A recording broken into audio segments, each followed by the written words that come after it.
Hey Gearheads, and welcome to Garage Talk. I'm Corey and this is a 2024 Toyota Sequoia TRD Pro, the most off-road capable version of their largest body-on-frame SUV. And in this video, I'm at beautiful Barnwell Mountain where I'm going to test out, is this vehicle really worthy of the TRD Pro name? Stay tuned.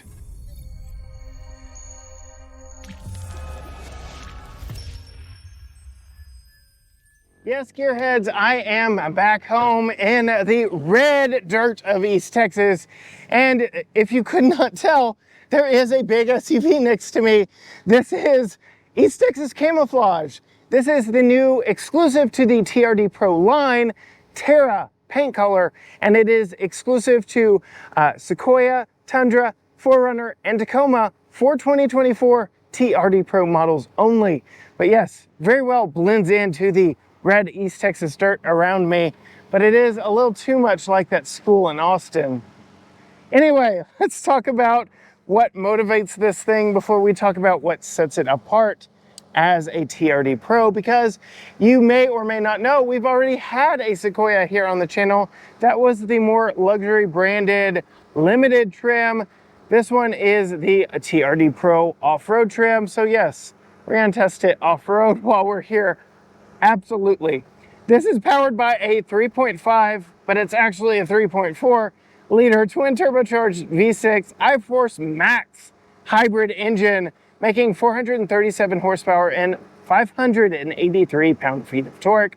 Made it to a 10-speed automatic with a 2-speed transfer case, and yes, good old-fashioned 4-wheel drive. This is a hybrid. You can see by the blue iForce Max, these are exclusively hybrids, but they are geared for power and torque, if you could not tell from those numbers, better than they are fuel economy. Not that this thing is too bad on fuel economy. The EPA does rate it at 19 city, 22 highway, 20 combined. So, I mean, it's not drinking the stuff, but it's definitely not light on it either. All right, quick exterior walk around of what sets this apart versus the non-TRD Pros, and then we will get behind the wheel because it is hot out here, y'all. First of all, the exclusive color, we already talked about that. We get the TRD fake heat extractors up there on the hood.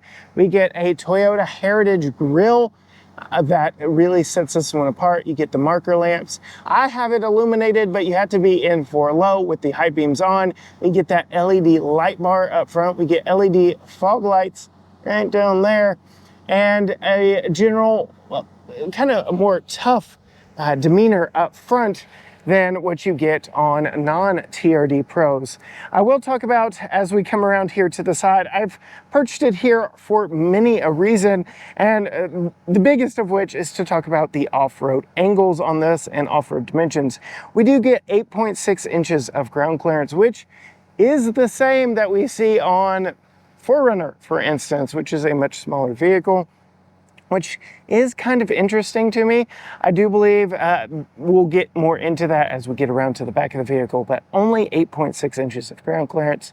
We have a 23-degree approach angle, so that approach angle is drastically improved over the 15-degree approach angle in the limited grade that we had on the channel, I believe, last year.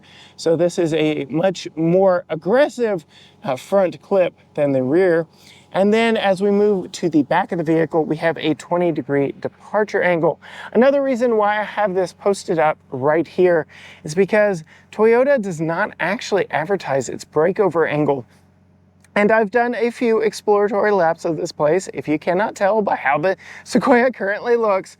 But suffice it to say, I would opt to remove those running boards if you actually plan on doing any serious off-roading out here. You can tell even in this current situation, this current predicament, those are the lowest hanging fruit when it comes to the side here. They are TRD branded, high traction running boards. They are very strong and durable, but yeah. we'll get more into that when we're driving. I don't want to give away the entire review. We do get these TRD specific BBS Forged black TRD Pro wheels. They're 18 inches wrapped in these 33-inch tall Falken Wildpeak all-terrain tires. So they are 285/65 R18s, but yes, 33 inches tall, which seems to be the standard size for most off-road versions of pickup trucks and SUVs. The Chevy Trail Boss also gets a 33-inch tall tire. And then yes, coming around back to the back, we do get a dual exit exhaust, but it is on the one side right back there. It's all tucked up nice and neatly under here, but you can see that is where our spare tire is. I've already got it all red and muddy to match the exterior paint job. And then let's talk about the rear suspension in this. Well, if I can get to it, we'll start up front. We'll start with the front suspension. This does have Fox shocks and a TRD specific tuned suspension in this. You can see all the red accents there, the TRD branded control arms. We do have, you can kind of see it there, it's still shiny and aluminum colored, but an aluminum TRD skid plate. So we do get some additional goodies when it comes to underbody protection on the TRD off-road. We get 2.5-inch internal bypass coil-over shocks up front and remote reservoirs back here in the rear, which is kind of what I was trying to show you, but got a lot of very interesting, it's difficult. And then another thing that really kind of sets this thing apart as we are back here is the room, the space back here, and the fact that we still have live axle rear suspension. So Tahoe, Suburban, and all of the GM vehicles have since gone to independent rear. The Navigator, Expedition have gone to independent rear. This is keeping a standard live axle back in the back. And then another thing, while we're talking about back here, I did a whole video, an entire video on the storage back here, so we won't talk about it. But given that these are all hybrids, the battery has to go somewhere. So the battery is all back here. So between that live axle and the battery, you really have a few compromises when it comes to its overall usability. Don't have as much room inside. The live axle does give you a little more off-road capability. It is a locking rear axle, electronic locking rear axle. So I really do like that, but I'm already panting out here, guys. It's hot. It's a Texas summer, and we aren't even officially into summer yet. So I'm gonna hook the cameras up. We're gonna go inside and we're gonna explore Barnwell Mountain and see what this TRD Pro is capable of. Inside now, the air conditioning, I love it. Ventilated seats that remember that they were turned on the last time I was in here. Big plus, really like it. I will let you know I am in too high right now. I've got the cameras on because I'm at low speed. You can turn that on to auto or not. I really like what Toyota has done with this 14-inch massive screen up here. We'll get into more of the camera views here in a little bit. Really like that. The seats I'm in, they're big, they're cushy, they're ventilated, and they're covered in SofTex. So this isn't real leather. So in theory, you should be able to clean them up very nicely, especially when you get all this red East Texas dirt on it. And then let's talk about the suspension and everything on this one. 33-inch tall Falken Wildpeak tires. They're all-terrain tires. We have 8.6 inches of ground clearance that I suspect is due to the fact that, well, we have that live axle back in the back. So the pumpkin, the rear differential, really is the low-hanging fruit, and therefore the same ground clearance that we had on the last two Forerunner TRD Pros that we had out here. And those date back nearly, or just over 2 decades. They're old. This is brand new. This should have better clearance, better approach departure.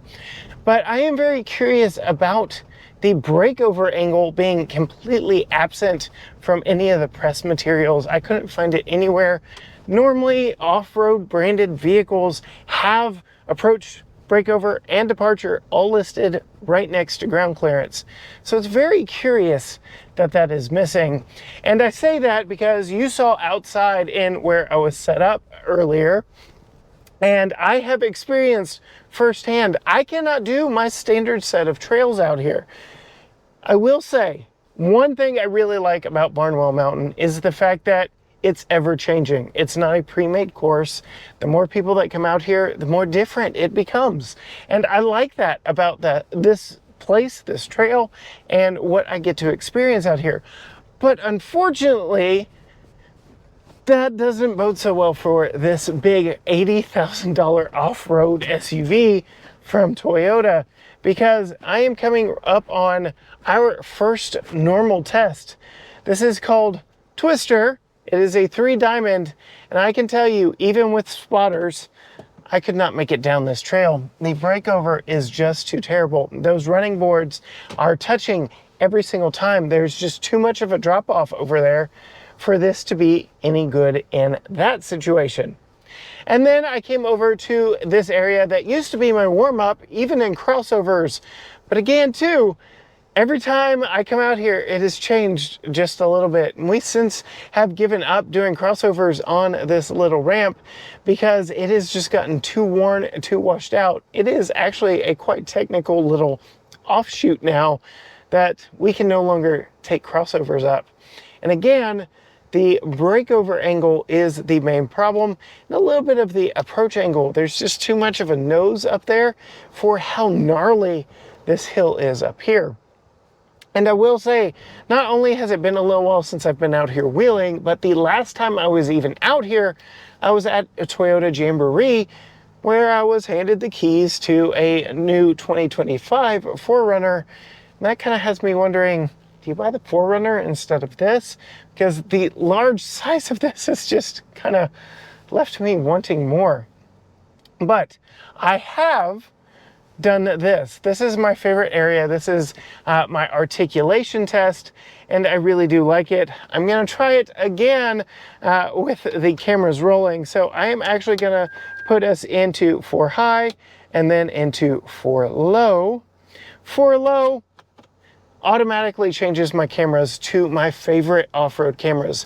I love what Toyota does with the screen here. I get a full front view, though it is a bit fish-eyed, with trajectory right here and a red line kind of warning you, maybe not so much. And then I have a view of my front tires up here, again with that red line, kind of helping me level set where everything is around me. Again, this does not supplant good spotters, because I went so slow on those 2 courses we just talked about. And when I noticed that I was getting in a predicament, I stopped. But these cameras, especially this fisheye front lens, does not really tell me a lot. I do really like the off-road system in this, the 4-wheel drive. I'm gonna go ahead and lock up that rear differential as well, just because, as I said, I have already experienced this, and we could use a locked up rear diff. I'm just gonna throw that out there. Still thinking about locking up, hasn't locked up yet, but I did this before without it, so we'll see if it locks up along the way for us. I can still see my tire treads, tire tracks from before, but before I get too far into it, I want to readjust my seating position so that I can properly attack this hill. We also have multi-terrain select that can take you through a bunch of different off-road scenarios. This is an automatic now, but I can swap it over here to rock mode with this little dial. And yeah, let's go forward. Our rear diff is finally locked up, and we're just gonna crawl over some of this articulation.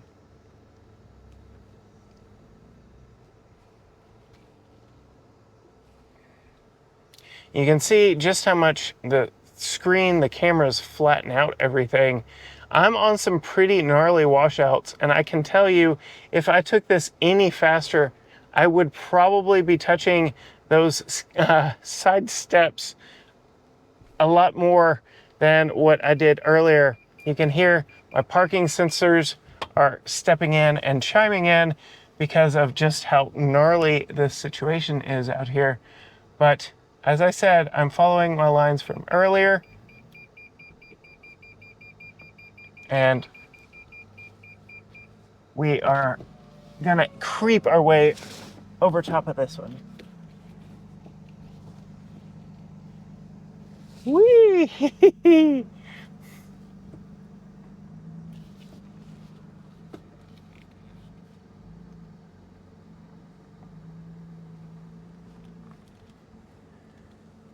And up and out. So you can see it got a little hairy, a little tippy there, but still a good body on frame SUV, off-road capable. But I am highly disappointed in the fact that this isn't able to do some of my standard tests. Again, with a caveat, things have changed a little since the last time I've been out here, but the breakover on this one just isn't that great. So you may be asking, okay, so you spent this much money on a TRD Pro, well, what is it good for? Well, we do know Fox shocks are built for desert racing. I have been out to Johnson Valley. I have done some desert racing with Fox shocks with 3-time King of the Hammer winner Jason Shear in his custom-built Bronco.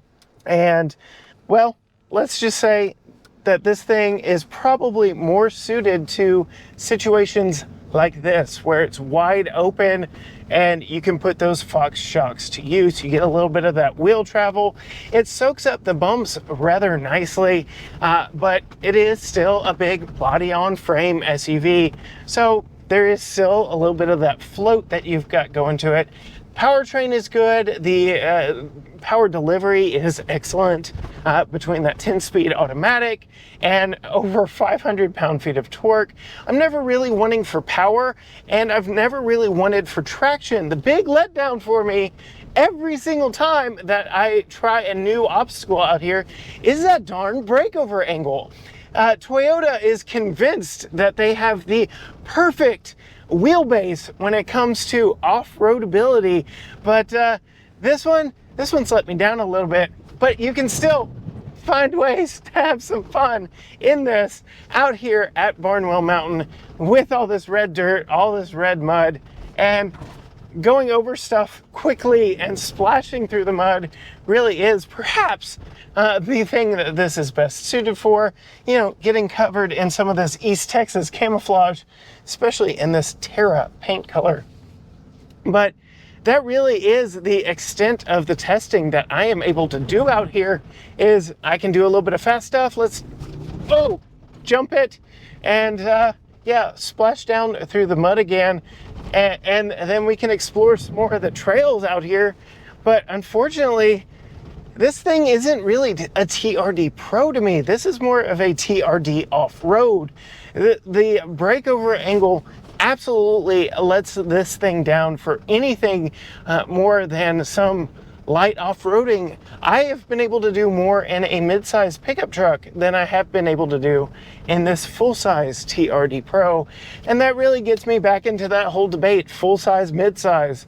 I really think, for me, for my situation, for testing out here at Barnwell Mountain, mid-size really is the name of the game. Full-size has just gotten too big. I do have another favorite trail out here called Linda Gale. It is a 2-diamond trail, which is 1 diamond less than the Twister trail I could not go down. And I mean, we can attempt it in this, but I can tell you that is a very narrow trail, and this is a very wide pickup truck, SUV, pickup truck based SUV, especially with the wide tow mirrors that I have on this one. They are power folding, so that is nice, but we'll give you a quick montage of what it looks like going down Linda Gale.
Can't be done.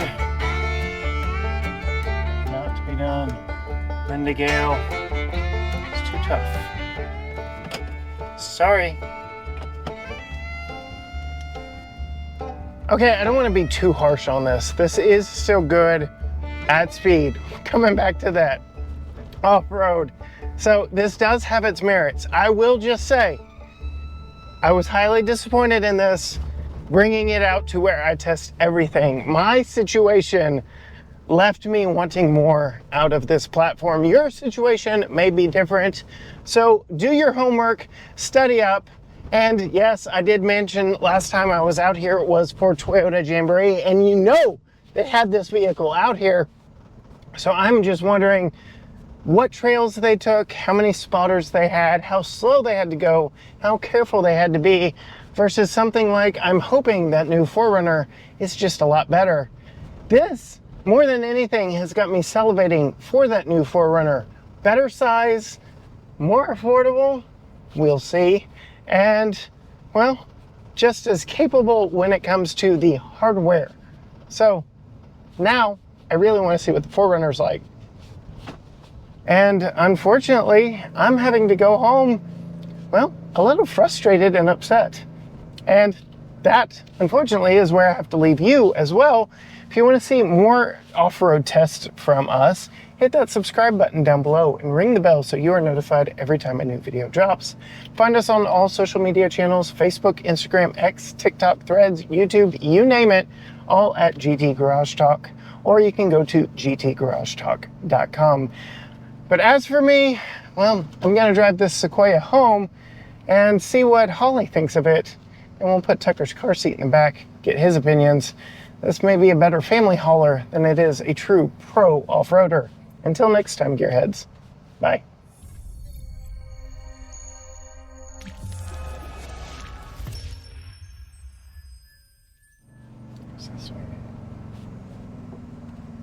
Pretty sure I touched the running boards at the bottom or something on this one.